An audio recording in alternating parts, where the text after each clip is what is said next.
A woman is the full circle. Within her is the power to create, nurture, and transform.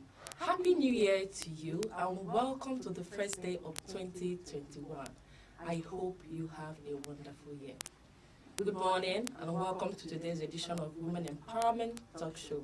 And today's focus is setting the agenda, still organized and sponsored by the Rule of Law Empowerment Initiative, also known as Partners West Africa, Nigeria. My name is Nkem, your host for the show, with my co-host, Ijoma Igwe. Welcome, Ijoma.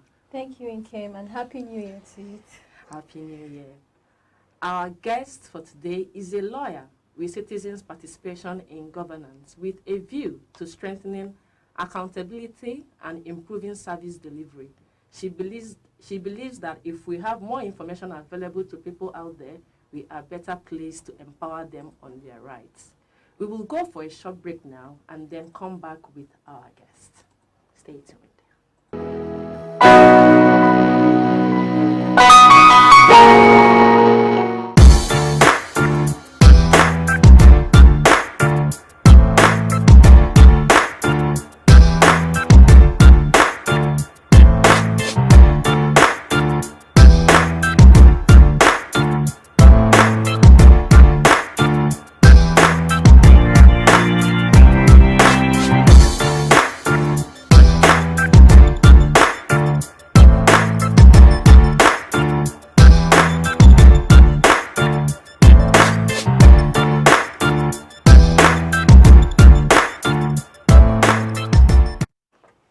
Welcome back. Our guest for the show is the CEO of PPDC, that's Public and Private Development Center. She and her team focus on transparency in public procurement, improve inclusion and safety in the digital space for children. Her name is Nkem Ilo. Welcome, Nkem, and Happy New Year to you. Thank you very much, Ijoma, and Happy New Year to you too. Very nice having you here. Same here. Welcome, Nkem. Hi, Nkem. Thank you very much. So we'd like to find out, in your own words, what, in your opinion, what is women empowerment? You know, women empowerment is a big thing. When you think about it, what does it connote? And I think that women empowerment, simply speaking, is empowering women. And I'm using the word consciously when I say empower women. It means giving women rights, socio-economic rights, power to speak up for themselves, power to be able to politically participate, power to be income generating, to generate their revenue, power to, so generally broadening the rights of women, both in the social space, in the economic space, in the cultural space, and recognizing that women are people, they are humans. So they are not circumscribed, they are not lesser, but they are able to contribute to the development of their community, contribute to the global perspective, and understanding that women are intelligent beings, capable of so much more than people think they are. I think that's what women empowerment means to me. That's what I would say it is. Okay, yeah. Thank you very much for that. So why do you think women empowerment is important? Oh, wow. Women empowerment, it's a very important conversation. It's a very important topic, and it's something we should approach intentionally. Why would I say that? I think that the backbone of every society is a woman. And I'm saying this without any bias. I'm a woman, yes, but the backbone of every society is a woman. The backbone of every family is a woman. In the economy we're living in now, you see that we need to have a two-income household. It's very rarely, more often than not, we have to have two incomes. When you empower a woman, it means you're contributing to the development of a family. You're contributing to the development of our children. You're instilling values, public values, ethics. You're instilling economic value in that woman and through her to her children, to her household. The second thing you look at about is the fact that we have to be very conscious about how we develop policies that affect women. So women are at the end of maternal mortality. Women are at the end of education. Women are at the end of all these social and health policies that we have as a country. Why won't we have a woman's voice represented in that conversation where policies are developed? So it's important that we take women empowerment seriously. Before you can contribute to some of these policy conversations, there needs to be some sort of education around that conversation. So the slogan is out there about educating girl child. And I think that it goes beyond just the girl child, because a woman has different children. They're male, they're female, all of this. So women empowerment is an important conversation for the fact that it goes beyond economic, it goes beyond social, it goes into environmental issues. And globally, we're talking about global warming. We're talking about the fact that our environment is suffering as a result of our actions. One of the ways you can address that is also empowering women to be more environmentally conscious. To be more environmentally conscious in how they live, in how they work, in how they carry out their daily activities. I think all of those conversations contribute to how we develop as a country, how we develop as a continent, and how we develop globally. Yes. Thank you very much. You're welcome. So I'll ask you another question. You know, when you talk about women, you also said about men needs to always include women in policy making and all. So do you think when empowerment is about gender equality, or do you think it's more than that? It encapsulates it. Okay. But it's not just about gender equality. Empowering a woman is not about gender equality. It's encapsulating it. Empowering a woman is about human equality. Okay. First and foremost, we are human before we look at the topic of gender. So it's part of it, but it's not just about it. It's about the fact that rights to health, rights to education, rights to socio-economic empowerment. So let me ask a question, for example. When I said policy making, I'm looking at policy making not necessarily in terms of men making the policies, but the fact that policy happens at certain levels and how much of the women's voices are represented in those conversations. That's one way I'm looking at it. We're looking at, for example, one of the areas my organization works is in public procurement. When you look at public procurement, how many women-led businesses are doing business with government? Are there any proactive policies that government has in place that are gender sensitive, that are looking at empowering women-led businesses? That's some of the ways I am thinking about it. It's going beyond gender, male or female. It's going into the fact that this category of a person is a human, and that woman has to have the same equal rights over property, for example, over property, over childbearing, over her body, over her education. So it's a part of the conversation. You cannot divorce it from it, but it's a bigger issue than gender equality. Okay, thank you. Thank you very much. So right now we will go on a short break. Thank you very much for what you have said so far. Our viewers, I'm glad you are learning a lot. So we'll be back after, let's say, 30 seconds. Stay tuned.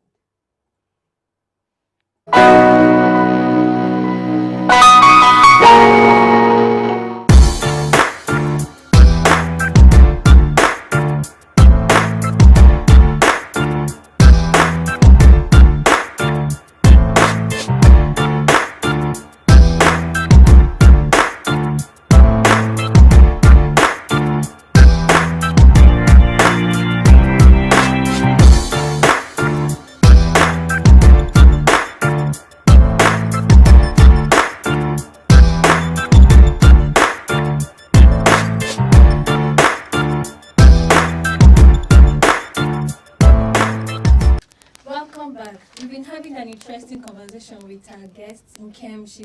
I just like the way she's been hammering on the women empowerment. She's been breaking it down into bits for us. We have a next question for you, Nkem. We'd like to congratulate you for winning the Aspiring Women in Commerce and Contracting. Yes. So I'm sure it's not been an easy road for you. And would like us to tell us the challenges you would have faced Okay. attaining this height. Yeah, I was genuinely and pleasantly surprised when I found out that I was one of the 50 finalists.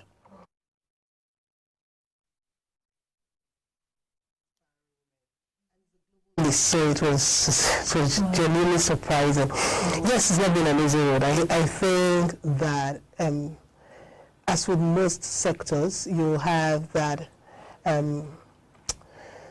that uphill task as a woman to keep proving yourself. And you have to prove yourself in multiple ways and one. So you have ordinarily your conversations that are being had or the meetings you're trying to set up. And the moment you walk into the room and everyone look at you and they go, oh, it's a woman. And you're wondering, yes, when I spoke to you via mail, I made sense, I communicated, and that was why you chose to accept my meeting request. Then you also have the age factor added to that conversation. Oh, she's a woman and she's young. There's this derogatory remark sometimes about, oh, she's just a child. And I'm wondering, child? so that's part of it. But yes, it's also what I see as a stepping stone. So it's a challenge to do more, to work harder, to work faster, to work more efficiently. There's also the consideration of the fact that you're a woman, you're working, and you're trying to meet the responsibilities that you're paid for. You're paid to meet. But you also have a family life, and you're trying to juggle. Let me give you a specific instance. My organization works on open contracts and data standards, Budeshi, and we're trying to get the state government to sign up to it. I went for the meeting with my colleagues in the office, but unfortunately, the person we're looking for to sign wasn't available because they had other commitments that had just sprung up. So they said, okay, we'll get back to you.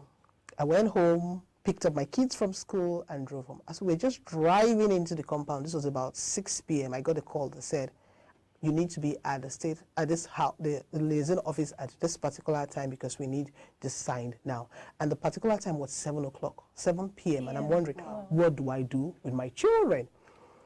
But then you realize that you also have a commitment to your organization. So it's not a case of I'm declining this meeting, put my kids in the car, put their dinner in the car with them, drove to the liaison office, parked in the compound, wound the vehicle down and left them with their food and went to sign my meeting why I was keeping an eye on my car. So it's that juggling responsibility. But rarely do you find, and this is with sincere apologies to my male counterparts, rarely do you find that men have to juggle these priorities of you're taking your kid, we take children to work sometimes, but this kind of complex priorities that women have to juggle. So it's been an uphill task. You also have the idea that, are you committed enough? You have to prove that you're committed enough, that you're able to step out when, where, and however to meet those demands that your work responsibility puts on you. So, but it's been interesting. It's been a learning curve, and I'm happy I'm here. Yeah. Sorry, from your response, it's making me want to ask you another question. Yes, please go ahead. So, you're also the CEO of PPDC. Yes, I am. Just like what you've said, how do you balance work and life? How have you been able to balance it? I don't think I've balanced it. Okay. It's an evolution process. I don't think I've balanced it. Okay. Some days I wake up, I stand in front of the mirror, I tell myself, I'm superhuman, I'm a superwoman, I am titanium.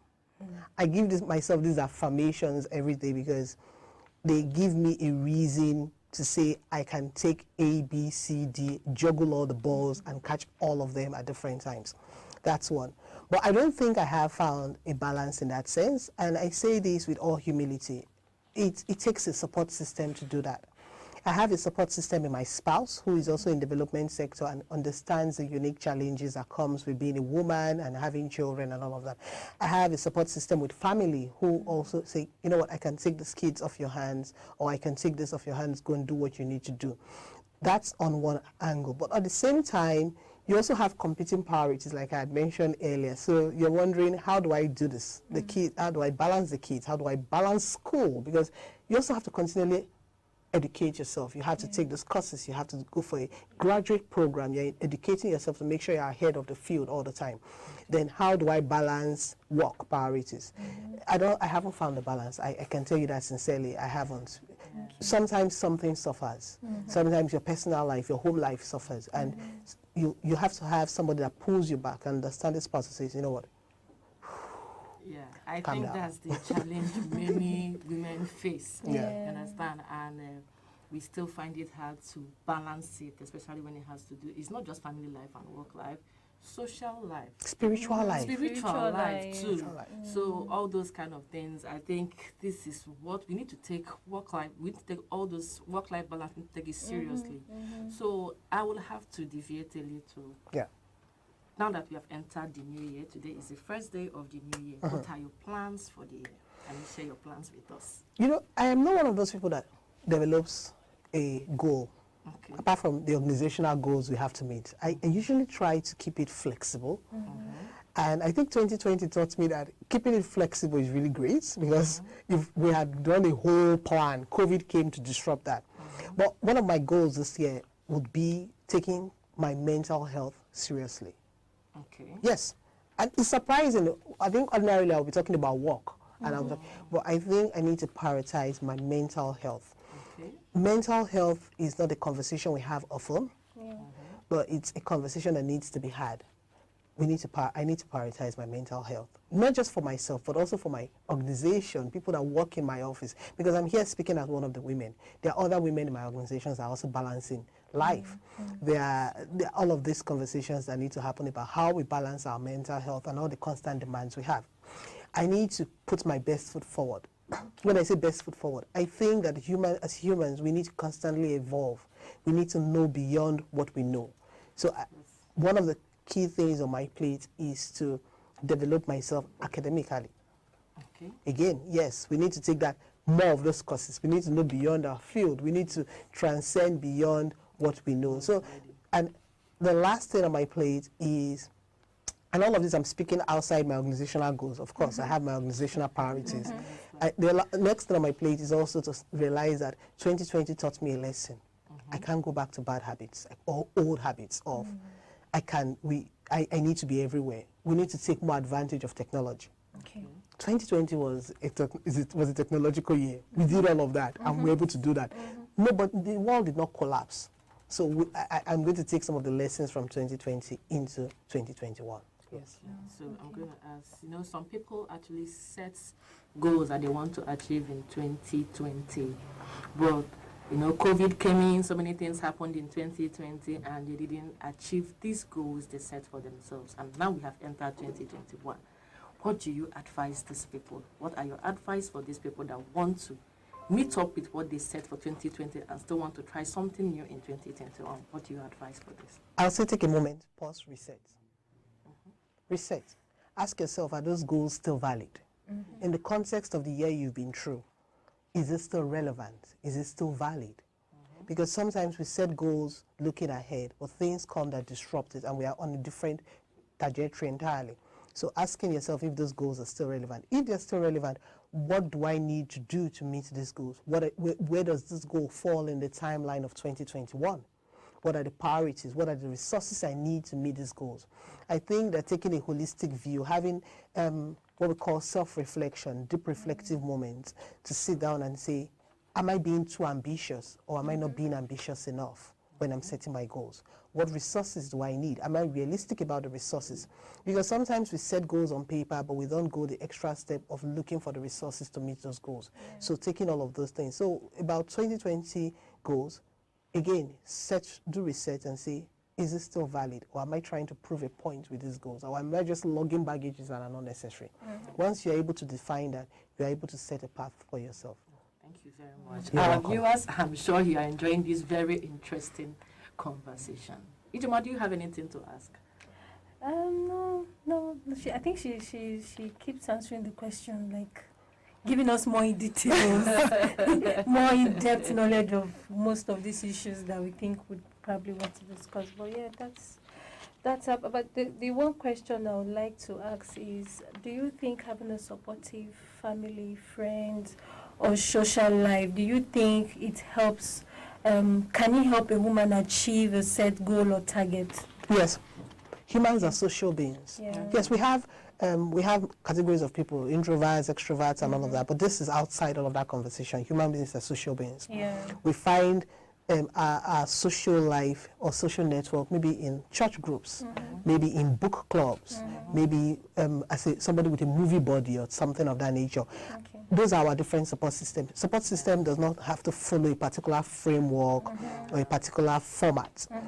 It means your opportunity to decompress, your opportunity to bounce ideas, your opportunity to take away from those pressures. So whatever it is. For example, my support system are multiple. I'm in a book club that enriches my mind with beyond work and other topics.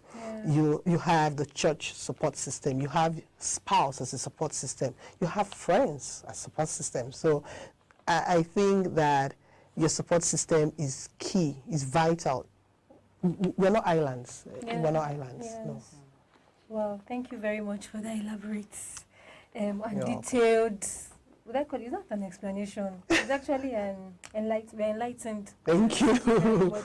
Thank you. So, take away from us, from what you've all said, from what you said is the first thing I really like. She said was give yourself positive affirmation. So, as a woman, don't see yourself less than what you are. Encourage yourself. Tell yourself, I can do this. Just be positive about yourself. Then, for setting your agenda, keep your plans flexible. Don't say, oh, 2021, I must do this, maybe a course or something. Like she said, reassess it, look at it. Even if you're not meeting, is there something else that you can do that can make you achieve what you want to achieve? So don't make your plans be cast on stone. Make it flexible. Then she talked about developing yourself academically.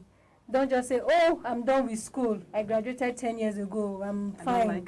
I don't want to read again. I'm done. You need to develop yourself with the time that we are in. And I think 2020 actually helped a lot of people realize, okay, it's not just about my pen and papers anymore. Yeah. I need to go technology-wise. I need to be smart with technology. Yeah, and then she also talked about having a strong support system. No man is an island.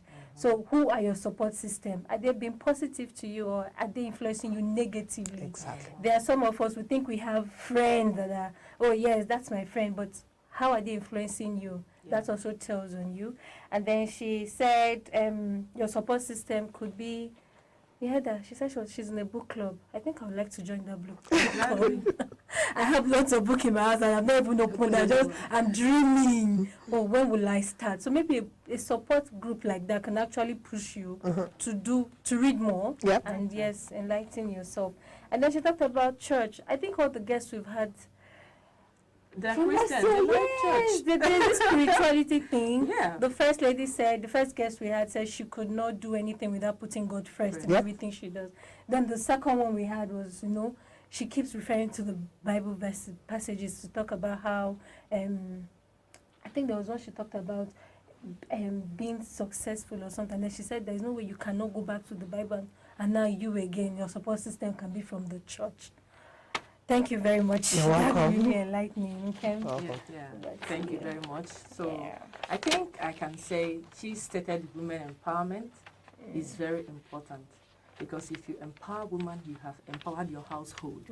You have increased your income, revenue, and also your children because she is the one that the children sees mostly as a role model. Yeah. So Nkem, thank you very much for You're the welcome. interesting discussion. You're welcome. So thank you, everybody, for listening. And join us again next week, Friday, by 11 a.m. as we discuss women empowerment through education. See you next week. Bye. Bye. Happy New Year.